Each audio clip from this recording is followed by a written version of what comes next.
Welcome to Bookimagic. In this tutorial, we'll guide you through creating your own children's book in easy steps.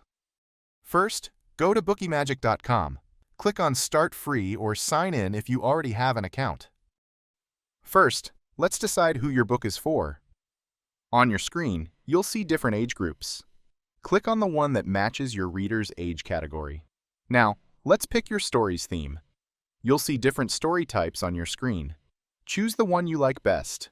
Remember, this choice sets the tone for your story. Now it's time to bring your characters to life. Click Create Character and follow these steps. Type your character's name. Choose their role. The main character is already selected for you, but you can add others like a parent, friend, or sibling. Select their age. Pick if they're a female or male. Choose their race.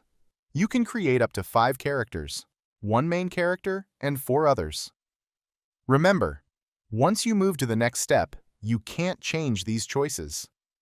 So think carefully about who you want in your story. Now comes the fun part, making your characters look just the way you want. For each character you can choose hairstyle, hair color, eye color, clothes. You can try different looks until you're happy. It's time to see your book come to life. Click the Create Book button. Bookimagic will start working its magic. This might take about 2-3 minutes. Important: don't close this page or click away while your book is being created. If you do, you'll have to start over.